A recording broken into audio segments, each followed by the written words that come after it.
dalam hidup kita ni, kita kena penting yang paling utama pada kita jaga solat. Jaga solat ni kena jaga pada diri kita. Jaga solat artinya jaga Allah. Orang yang tinggalkan solat artinya dia tinggalkan Allah dalam diri dia. Itu cara yang kita kena faham. Bila kita jaga solat dalam hidup kita, maksudnya kita sedang membahagiakan hidup kita. Tapi orang yang hidup dia tak jaga solat, maknanya dalam hidup dia sedang mengsengsarakan diri dia, menjadikan hidup dia penuh dengan kecelakaan. Tanyalah orang-orang yang kena kecelakaan dalam hidup. Dunia baru. Kalau kita tanya pada diri dia, macam mana keadaan pada diri kamu? Punca apa yang kamu jadi macam ni? Tanya orang yang sengsara dalam hidup mereka ni. Mereka akan jawab apa dia? Antara sebab kerana aku tinggalkan solat. Assalamualaikum warahmatullahi taala wabarakatuh. Alhamdulillahirabbil alamin. Wassalatu wassalamu ala asyrafil anbiya'i wal mursalin wa ala alihi wa sahbihi ajma'in. Subhanaka la ilma lana illa ma 'allamtana innaka antal alimul hakim. Rabbi shrah li sadri wa yassir li amri wahlul 'uqdatam min lisani yafqahu qawli. Rabbi yassir wa la tu'assir wa tammim bil khair, amma ba'd. Para penonton dan sahabat-sahabat yang dihormati sekalian, pertamanya marilah sama-sama kita mengaturkan rasa syukur yang tak terhingga kepada Allah di atas peluang di mana Allah masih lagi memberi kesempatan umur yang dipanjangkan di sisi Allah untuk kita meneruskan perjalanan hidup kita ini sendiri. Dan dalam perjalanan hidup kita ini, bukanlah kita dijadikan oleh Allah dalam keadaan sia-sia, tetapi Allah jadikan perjalanan hidup kita ini penuh dengan peribadatan kepada Allah Subhanahu wa taala. Sebab Allah Subhanahu wa taala sebut, "Wa ma khalaqtul jinna wal ins illa liya'budun." Aku tidak ciptakan jin dan juga manusia kecuali untuk menjadi hamba kepada aku. Allah jadikan demikian. Maknanya Allah ajar pada kita ni bahawa bila kita hidup di atas dunia ini, jangan kita hidup dengan tujuan untuk nak makan, minum, tidur, bangun begitu saja, tidak. Tetapi Allah jadikan kehidupan kita ini untuk kitanya mula menjadikan diri kita hamba kepada Allah. Setiap ketika dan setiap masa, setiap saat yang kita lalui dalam hidup kita ini, diajar supaya kita hidup dengan keadaan yang kita ni beribadah kepada Allah. Beribadah kepada Allah ini satu sikap yang mesti berlaku dalam kehidupan kita seharian, dalam kehidupan kita, dalam perbuatan kita. Apa sahaja yang kita buat, biar kita menjadi ibadah kepada Allah Subhanahu wa taala. Antara sebab kenapa hidup kita ni tertekan dalam hidup kita ataupun stres. Ramai orang kita ni melalui ujian ini, ujian stres, ujian yang disebut dengan tekanan hidup, gaya hidup dia jadi dalam keadaan yang tak menentu. Punca apa dia? Punca kerana kita tak jadi hamba kepada Allah. Bila kita sudah jadi hamba selain daripada Allah, maka hidup kita ni akan jadi tekanan. Hidup kita ni jadi kesusahan dan kesukaran. Kerana apa dia? Kerana kita sudah menjadi hamba kepada selain daripada Allah. Misal contoh, saya buat contoh yang mudah. Bila kita hidup dalam keadaan kita fikir tentang makan setiap hari, misal contohnya, kita jadi stres kan.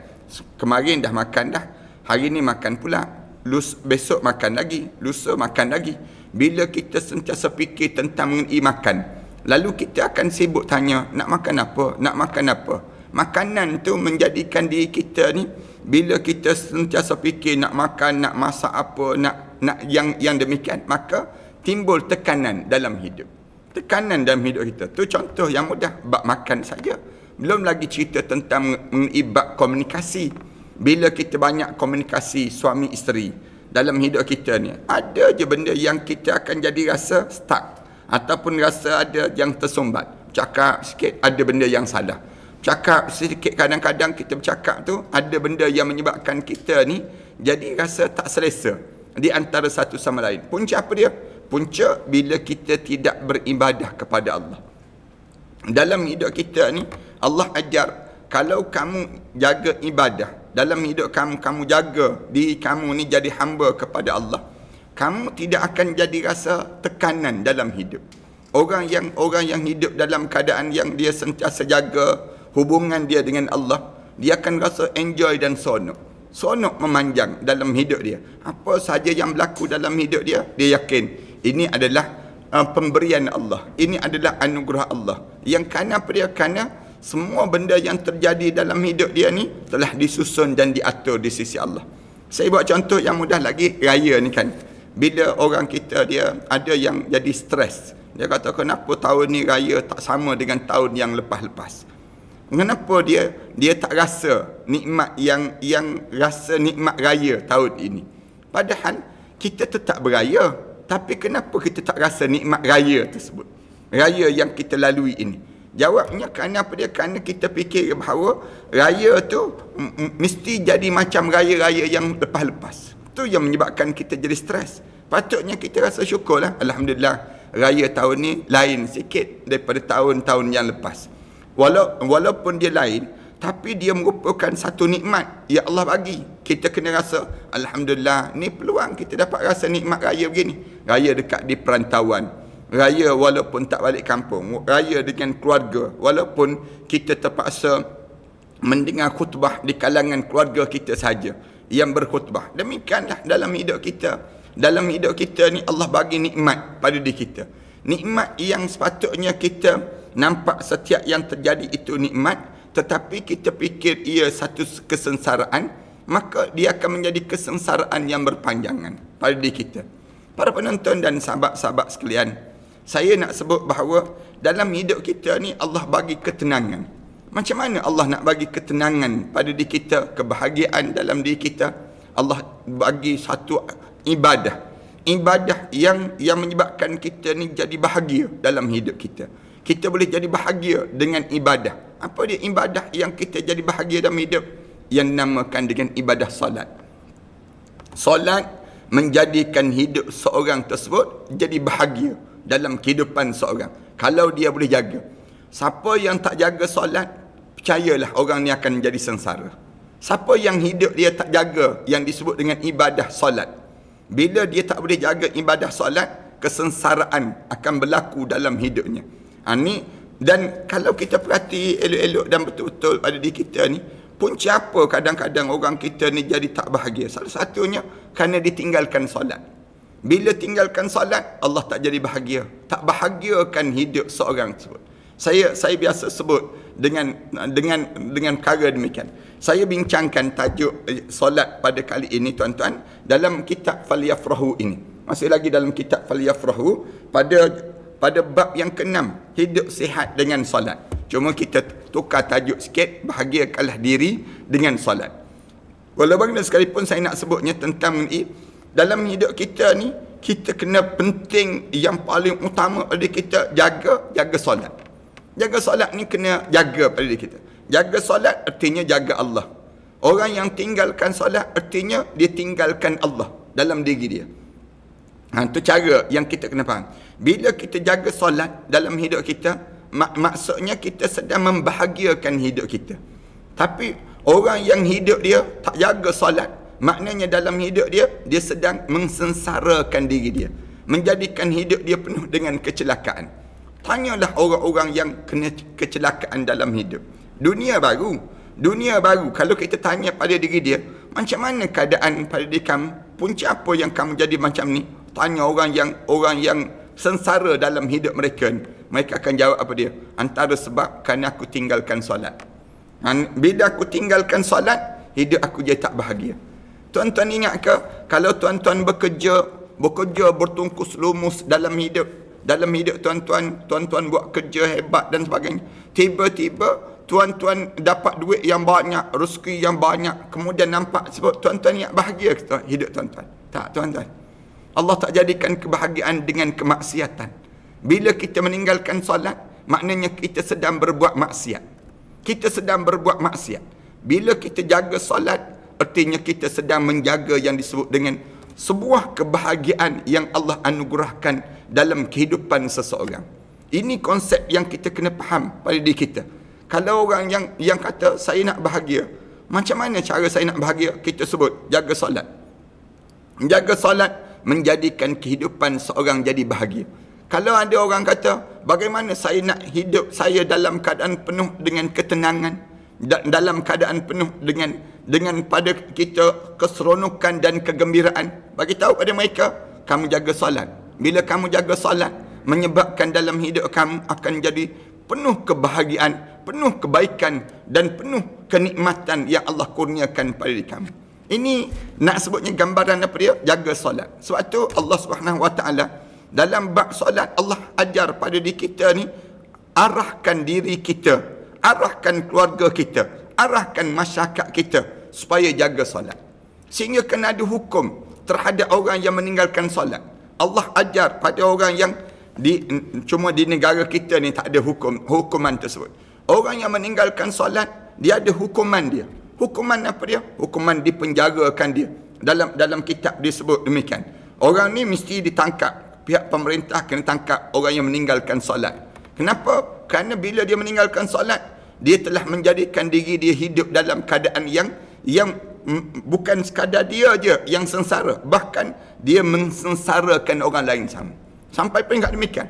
Allah ajar di peringkat diri kita, aqimus salah wa atuz zakah. Ini Allah ajar sebut pada setiap seorang, kamu dirikan sembahyang dalam hidup kamu, tunaikanlah zakat. Kemudian untuk keluarga kita, Allah Subhanahu Wa Taala sebut, wa'mur ahlaka bis salah wastabir 'alaiha. Arahkan keluarga kamu ni supaya solat, jaga solat.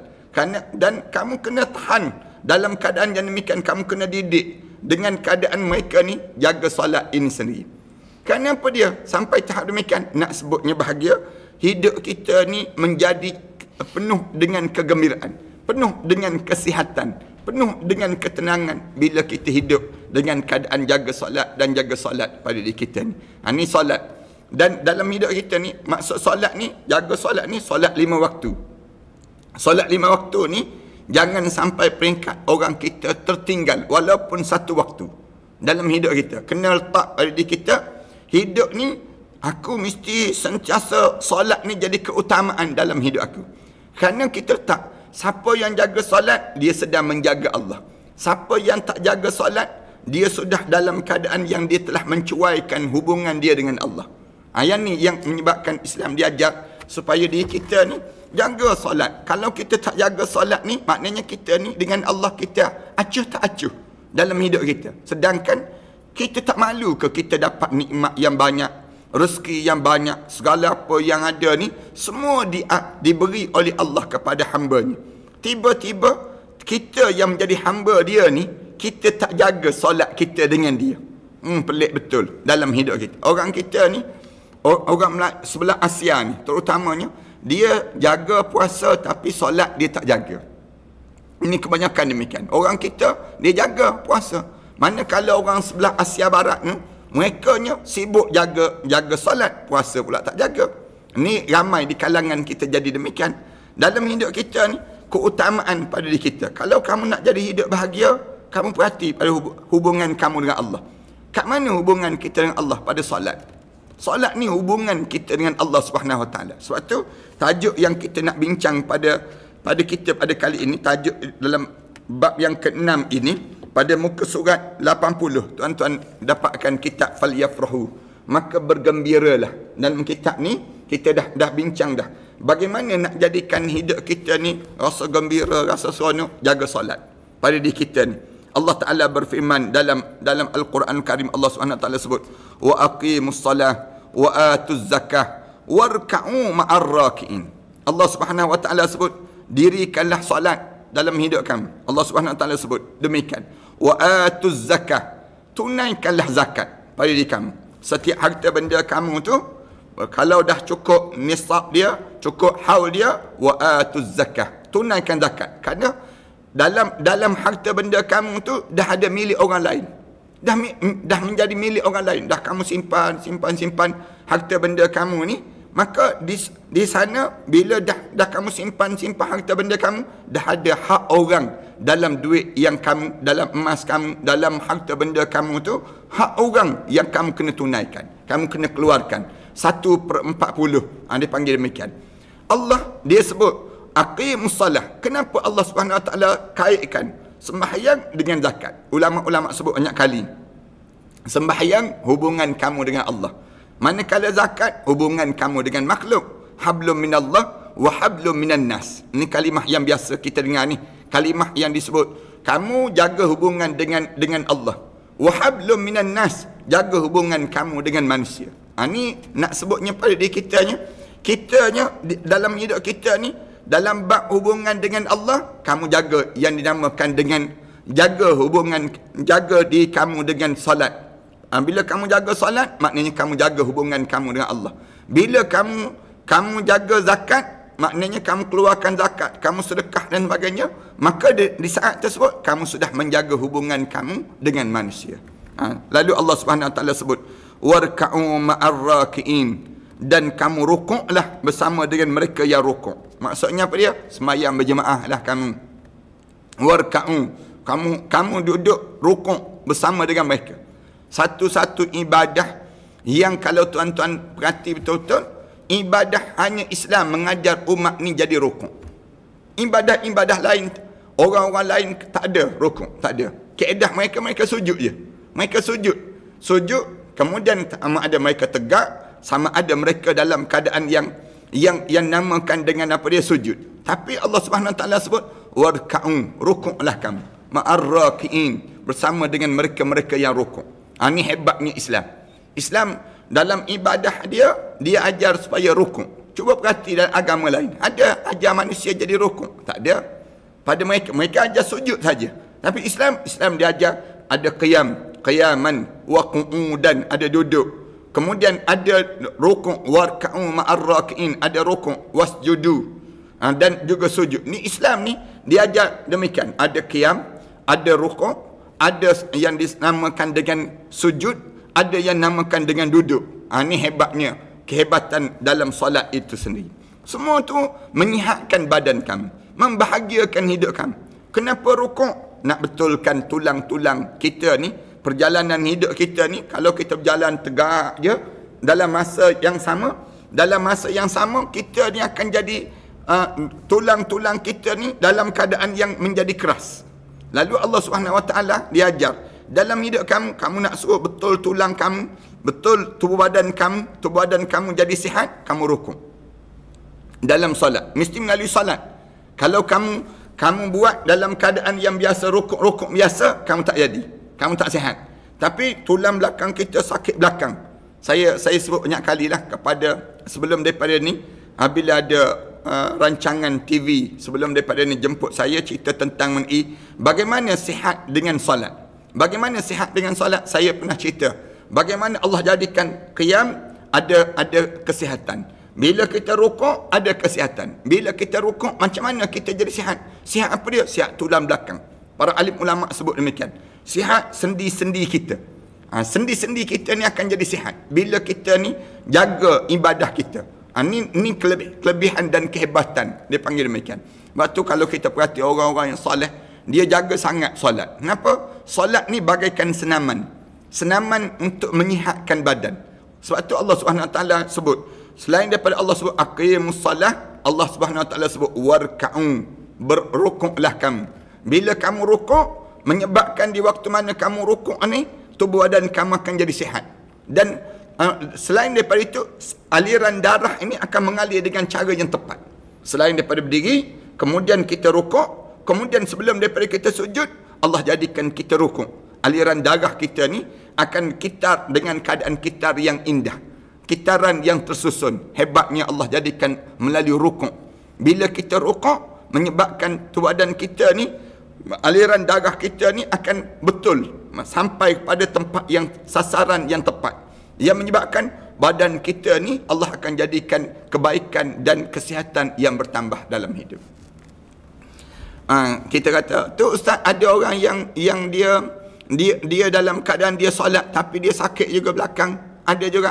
Maksudnya di kalangan kita sama ada solat kita tak sempurna, ataupun solat kita ni ada yang menyebabkan solat kita ni ada yang cacat dan sebagainya. Mengikut kaedah agamanya, bila kamu solat dengan betul, tubuh badan kamu akan jadi sihat. Itu cara dalam yang salah kita, bukan yang salah agama. Kita kena faham demikian. Ada orang tanya, kenapa saya jaga solat tapi dalam masa yang sama saya kena juga sakit tulang belakang, saya Itu kesilapan kita, bukan kesilapan agama. Kita kena faham perkara demikian. Salah kita lah tu, sama ada kita salah dalam cara kita solat, sama ada salah kita dengan cara kita berinteraksi dengan Allah. Itu kesalahan, kelemahan kita. Tapi kaedah agamanya, bila kamu ni sentiasa jaga solat dalam hidup kamu, Allah akan jadikan kesihatan tu bertambah dan bertambah pada diri kamu. Itu cara demikian. Kemudian firman Allah Ta'ala lagi, atamuruna an-nasa bil birri wa tansawna anfusakum wa antum tatluna al-kitab afala ta'qilun. Apakah patut di kalangan manusia ni kamu menyuruh manusia melakukan kebaikan, kamu suruh orang solat, wa tansawna anfusakum, kamu lupa pada diri kamu sendiri. Kamu lupa pada diri kamu. Di antara albir di atas dunia ni, kebaikan yang banyak di atas dunia ni apa dia? Solat. Ramai orang kita ni, dia suruh orang solat, tapi dia sendiri tak solat. Ramai di kalangan kita demikian. Suruh anak-anak dia. Bahkan dia rasa seronok tengok anak dia solat. Rakam pula tu, anak dia solat, kemudian post dalam Facebook. Yang dia sendiri tak solat. Allah Subhanahu Wa Taala cerita orang yang jadi demikian. Atamuruna an-nasa bil birri. Apakah patut di kalangan manusia dia menyuruh orang melakukan kebaikan, wa tansawna anfusakum, sedangkan dia lupa pada diri sendiri. Dia tak ada gambaran, tak ada akhlak, dia panggil demikian. Wa antum tatluna al-kitab, sedangkan kamu pula memahami, membaca kitab-kitab.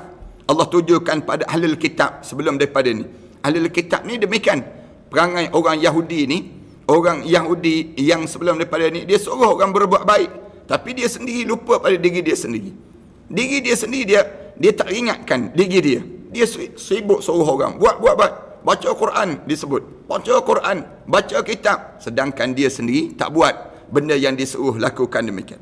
Wa antum tatlunal kitab, kamu sendiri dah baca dah kitab, kamu dah boleh faham dah kitab ni, afala taqilun, apakah kamu tidak berakal wahai manusia? Kamu suruh orang solat, kamu sendiri tak jaga solat. Pada diri kitanya. Satu saya sebut, dalam hidup kita ni, yang pertama kena jaga solat 5 waktu. Ini asas, dia panggil demikian. Yang kedua, barulah datang solat sunat. Solat sunat. Sunat yang paling dekat dengan solat wajib ni apa dia? Solat tahajud malam. Solat tahajud malam tu paling dekat lah. Sampai Rasulullah sallallahu alaihi wasallam, Allah jadikan kewajipan untuk dia bangun tahajud bagi Rasulullah. Bagi umat Rasulullah tidak jadi wajib, tapi bagi Rasulullah sallallahu alaihi wasallam menjadi wajib dalam hidup Rasulullah sallallahu alaihi wasallam. Lalu bangun tahajud malam. Jaga solat tahajud malam ni, bangun pada diri kita. Yang ni yang menghampiri, dipanggil demikian, menghampiri pada wajib. Kemudian pahala lagi, puasa yang disebut dengan solat sunat ni apa lagi? Solat sunat duha, solat sunat yang disebut dengan sunat-sunat awabin, sembahyang sunat yang disebut dengan sebelum ba'diyah atau qabliyah.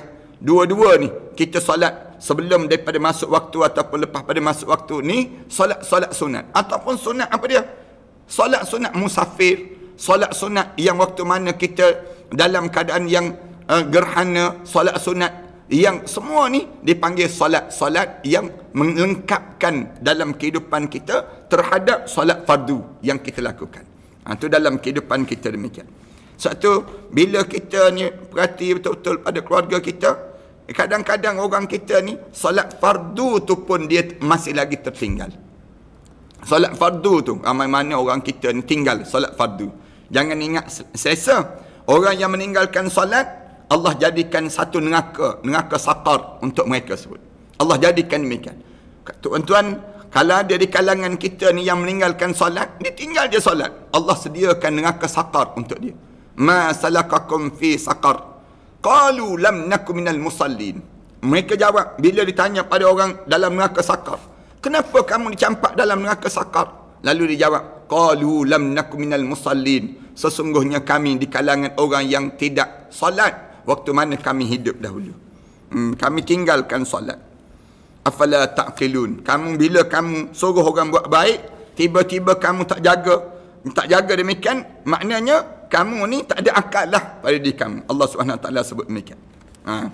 Kemudian Allah jadikan solat ni juga bukan untuk kita jadi kebahagiaan, bukan sekadar untuk bahagia, bukan sekadar untuk sihat, Tetapi Allah jadikan solat ni untuk jalan kita meminta pertolongan kepada Allah. Para hadirin sekalian kena ingat demikian. Dalam hidup kita, saya sebut tadi, bukan sekadar untuk nak jadi bahagia. Nak bahagia, nak tenang, bukan sekadar dengan solat saja. Bahkan solat ni akan menjadi satu jalan yang Allah jadikan pada kita untuk kita dapat pertolongan daripada Allah Subhanahu Wa Taala. Allah Subhanahu Wa Taala sebut dalam Al-Quran, wasta'inu bis-sabri was-salah. Allah sebut, pohonlah pertolongan kepada Allah dengan sabar dan juga solat dalam hidup. Dalam hidup kita ni, para penonton sekalian, sahabat-sahabat sekalian, kita ni kan ada je masalah hidup. Bila kita ada masalah, kita perlu untuk minta pertolongan daripada kuasa yang jauh lebih hebat daripada kita. Sebab tu Islam larang, jangan kamu minta tolong dengan dewa-dewa yang direka ini. Jangan kamu minta tolong dengan batu-batu, kayu-kayan. Kamu jangan minta tolong dengan makhluk.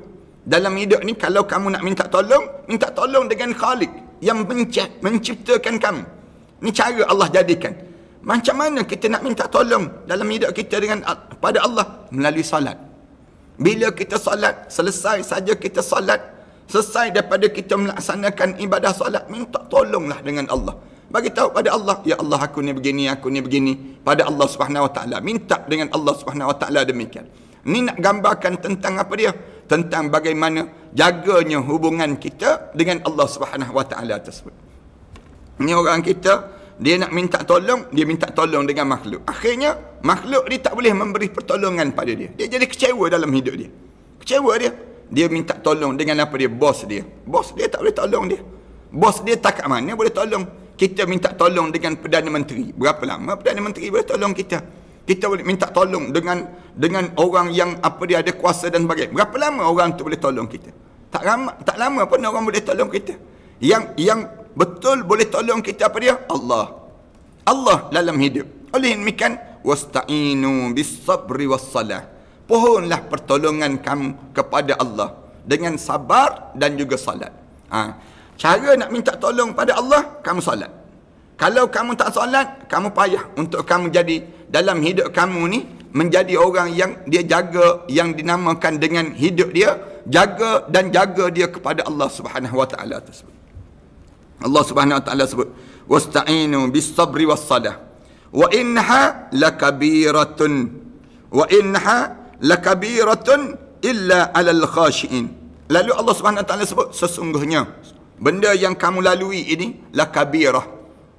Sudah pasti akan menjadi semakin besar, semakin sukar dan semakin sukar. Bila kamu ni dalam keadaan sebegini, kamu akan jadi apa dia? Bila kamu tak jaga solat dalam hidup kamu, semakin beban dalam hidup kamu. Bila kamu tak jaga solat, wa innaha lakabirah, akan pergi kepada satu benda yang membebankan pada diri kamu. Semakin berat dalam hidup kamu. Lakabirah illa 'alal khashiin, kecuali kepada orang yang jadi ringan dalam hidup kamu. Bila? Bagi orang yang khusyuk kepada Allah Subhanahu Wa Taala. Illa 'alal khashiin, kecuali bagi mereka yang khusyuk kepada Allah Subhanahu Wa Taala. Ini maknanya dia tak akan jadi besar lah. Kalau masalah hidup kamu tu, bila kamu semakin kamu jaga solat, Allah Subhanahu Wa Taala sebut, jaga kamu solat dalam hidup kamu, kamu semakin sabar dan kamu semakin tabah dalam hidup kamu, kamu akan menjadikan diri kamu ni kekuatan dalam hidup kamu. Lalu masalah yang kamu lalui ni semua jadi kecil, semakin mengecil pada diri kamu tersebut. Allahu Akbar. Hebat kan dalam hidup kita ni yang disebut dengan solat. Tapi orang kita, dia tak rasa penyelesaian dalam hidup dia dengan solat, tapi dia rasa penyelesaian dengan akal dia. Dia rasa demikian, aku lebih cerdik daripada aku jaga solat. Dia rasa demikian. Dalam hidup dia rasa aku ni lebih hebat. Bila dalam hidup aku ni sentiasa apa dia? Sentiasa jaga akal aku tak jaga yang disebut dengan solat ni sendiri. Bukan demikian. Jaga solat. Dengan bila kita jaga solat, maka di waktu ini kita akan jadi, semua masalah kita akan menjadi ringan dan kita akan jadi mudah melalui kehidupan kita. Dalam masa yang sama, kita kena ingat juga, solat ni merupakan asas dalam agama kita, tiang dalam tubuh badan kita ni. Kalau tuan-tuan tengok bangunan itu tegak-tegak, tinggi-tinggi itu, kenapa? Kerana dia ada asas. Dia ada asas. Kita dalam hidup kita ni, kita mesti ada asas. Asas kita apa dia? Segala benda kehidupan kita ni bertitik tolak daripada solat. Itu dia panggil demikian. Kadang-kadang kan kalau kita tanya, kenapa orang kita ni kalau raya dia nak balik kampung? Dia jawab nak jumpa dengan ibu dan ayah. Kenapa dengan ibu ayah? Kenapa dengan ibu ayah? Dia jawab kerana itu merupakan asas dalam kekeluargaan kami. Datangnya kami ni kerana asas kami ibu dan ayah. Baik, demikian juga dengan jasad kita. Jasad kita ni ada asas. Asas pada jasad kita ni apa dia? Solat. Tiang yang mengukuh dalam jasad kita. Kenapa orang kita kalau dia ada masalah, dia ada dalam apa-apa pun, dia tak balik pada asas? Kenapa kita ni pergi selain daripada yang namakan dengan yang digambarkan dalam hidup kita ni sebagai ketaatan pada Allah Subhanahu Wa Taala, kita tidak balik pada perkara yang asas. Asas kita apa dia? Salat. Rasulullah sallallahu alaihi wasallam sebut, as-salatu imaduddin. Rasulullah sebut demikian. Sembahyang ni asas dalam hidup beragama. Paman aqamaha faqad aqamad-din. Siapa-siapa yang mendirikan solat, dia sedang mendirikan agama. Wa man tarakaha faqad hadamad-din. Rasulullah sebut, siapa-siapa yang dia meninggalkan solat, dia sedang menghancurkan agama dalam tubuh badan dia. Itu maknanya besarnya nilai solat. Islam ajar, kalau kamu nak suruh asas kamu jangan goyang, kamu jaga solat pada diri kamu. Bila kamu jaga solat, asas kamu tu tak bergoyang lah. Asas kamu semakin mengukuh. Tapi bila kamu meninggalkan solat, asas kamu tu jadi goyang je. Asas kita ni semakin lama semakin kecil, semakin lama semakin tak ada. Akhirnya bila kita sentiasa tinggal solat, kita jadi tak keruan. Hidup kita ni tak menentu. Pergi buat yang tu tak menjadi, yang ni tak menjadi, yang ni tak menjadi. Kenapa? Solat kamu tak jaga pada diri kamu. Saya sering kali bila orang datang mengadu masalah pada diri saya akan tanya, solat macam mana solat? Oh, dia kata solat masalah lah Ustaz. Tu punca. Kita sebut demikian. Tu punca. Dalam hidup kita ni, masalah yang sering kali berlaku dalam hidup kita ni, segala berpunca daripada solat. Solat kita tak jaga. Solat, maksud saya nak suruh jaga solat. Jaga solat 5 waktu tu. Jaga solat 5 waktu tu terlebih dahulu. Orang kita ni nak jaga solat 5 waktu pun kita dalam keadaan yang masih lagi tak tahu ke mana dalam kehidupan kita. Bagaimana kita nak jaga dalam soal-soal yang lain dalam hidup kita? Kita tak pandai nak jaga perkara-perkara yang sedemikian rupa. Wa'mur ahlaka bis-salah. Lalu Allah Subhanahu Wa Taala sebut, solat ni wastabir 'alaiha. La nas'aluka rizqa. Allah Subhanahu Wa Taala sebut, suruhlah keluarga kamu untuk solat. Wastabir 'alaiha, dan kamu hendaklah tekun bersabar menunaikannya. Allah Subhanahu Wa Taala sebut demikian. La nas'aluka rizqa. Aku tak mengharapkan daripada kamu rezeki kepada aku. Bila kamu tak solat pun bukan kerana aku nak suruh kamu solat itu maka datang rezeki pada aku, tak. Tapi wal akibatu lil. Kemudian Allah Subhanahu Wa Taala sebut, nahnu narzukuka. Kerana aku yang bagi rezeki pada kamu. Allah kaitkan dengan ayat ni. Wa'mur ahlaka bis-salah wastabir 'alaiha. La nas'aluka rizqa. Aku tak mengharapkan pada kamu rezeki. Kamu kena ingat, bukan aku nak supaya kamu bila kamu jaga solat maka rezeki aku bertambah. Bukan aku ni bertambah kerana rezeki solat kamu, tak. Tapi nahnu narzuk, yang bagi rezeki pada dalam hidup kamu akulah. Macam mana aku nak bagi rezeki pada kamu? Nak jadikan diri kamu ni bahagia dalam hidup? Kamu jaga solat lah. Bila kamu jaga solat, wal aqibatu lit taqwa. Lalu Allah Subhanahu Wa Taala sebut, dan kesudahan yang baik bagi orang yang dia menjaga solat, artinya dia mendapat takwa dalam kehidupan dia. Cara Allah ajar pada kita demikian. Wal aqibatu lit taqwa. Allah ajar demikian pada kita. Kalau kamu dah solat, kamu akan jadi manusia yang bertakwa pada Allah Subhanahu Wa Taala. Allahu akbar. Meninggalkan ibadah solat bermaksud membuang asas beragama, mempercepatkan azab dalam hidup seorang, kemudian mendukacitakan hidup. Siapa-siapa yang dia tinggal solat, dia akan duka cita dalam hidup dia. Orang yang tinggal solat ni macam orang yang hidup dia dalam keadaan apa dia? Dia makan hisap dadah lah.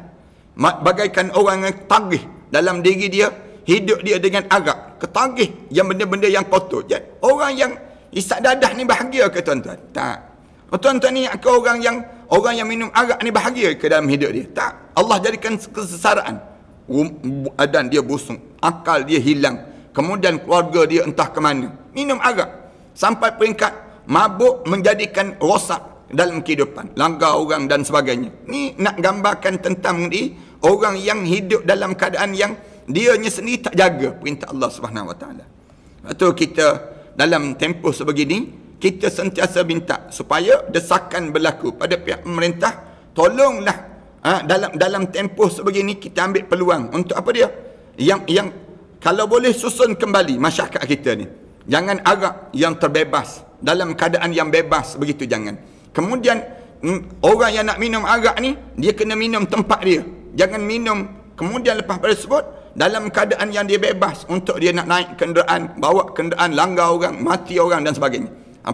Pihak pemerintah kita minta sangat, pihak pemerintah yang kerajaan baru ni melaksanakan secepat mungkin undang-undang sebegini. Dan kita minta supaya kita desak kilang-kilang arak ni mesti diperkecilkan ataupun ditiadakan, supaya apa dia? Masyarakat kita ni hidup dalam keadaan harmoni, hidup dalam keadaan lebih tersusun pada diri kita. Ni hidup ni jadi tekanan pada kita dalam suasana masyarakat yang sebegini. Ni tanggungjawab lah, tanggungjawab orang yang ada kuasa. Pelik kan? Kawasan orang Islam tiba-tiba penuh dengan benda-benda yang memabukkan. Tu kerana apa dia? Kerana bila kita ni dah mula tinggalkan solat, masuklah benda-benda yang macam tu. Jaga pada diri kita ni solat, keutamaan pada diri kita. Bila kita boleh jaga yang demikian, insya-Allah kita akan jadi selamat pada diri kita. Dan kita konsisten sebut demikian. Sama ada zaman dahulu, zaman sekarang, zaman kerajaan mana pun kita sebut arak tetap jadi haram, memabukkan. Kena susun balik. Saya waktu mana jadi ahli majlis Bandaraya Shah Alam, di antara benda yang kita sentiasa tekankan ialah tentang arak ni, soal arak. Kenapa dia jual terbuka sangat? Kenapa dia diberi lesen di tempat-tempat yang awam dan sebagainya? Pada orang-orang yang ramai boleh nak akses beli arak tu mudah. Padahal nak beli dadah tak boleh. Beli arak dalam keadaan yang senang. Padahal Rasulullah sallallahu alaihi wasallam ajar pada kita, arak ni ummul khaba'is, ibu kepada segala maksiat. Ibu segala kemaksiatan. Punca apa jadi demikian? Puncanya nak sebutnya kerana kita tak faham bahawa di antara benda yang paling utama pada kita untuk kita nak jaga solat. Apa pada jaga solat? Barulah kamu dalam keadaan kamu jaga yang lain yang menyebabkan diri kamu selamat. Sebab tu Allah kaitkan dengan solat ni dengan arak. La taqrabus solah wa antum sukara. Jangan kamu dekat dengan solat sedangkan kamu dalam keadaan mabuk. Allah kaitkan dengan cara demikian. Kenapa Allah kaitkan? Nak sebutnya gambaran bagaimana ada di kalangan umat manusia yang hidup dia dalam keadaan yang sibuk dengan urusan dunia sehingga tertinggal yang disebut dengan urusan akhirat Allah Subhanahu Wa Taala, yang dia kena pergi ke akhirat Allah Subhanahu Wa Taala kehidupan. Sebab tu siapa yang meninggalkan solat menduka citakan hidup. Duka cita sungguhlah hidup kita ni. Kemudian menghilangkan keberkatan rezeki. Siapa-siapa yang meninggalkan solat, gaji dia, segala upah dia, segala ganjaran dia, semua tak ada keberkatan. Hilang berkat terus. Kerja sejak daripada pagi sampai pada tengah malam, baru balik ke rumah. Balik-balik penat, tidur. Tapi yang dia sendiri tak solat, hilang berkat rezeki dia. Yang ni yang menyebabkan pada diri kita ni, dalam hidup kita ni, kita dapat kadang-kadang banyak dah. Kita rasa orang tanya berapa gaji? 9,000. Gaji 9,000. Lepas tu cukup ke? Tak cukup. Tak cukup. Allahu Akbar. Ada orang yang gaji 900. Kita tanya pada dia, cukup ke? Alhamdulillah Ustaz, cukup bulan, habis duit saya 900.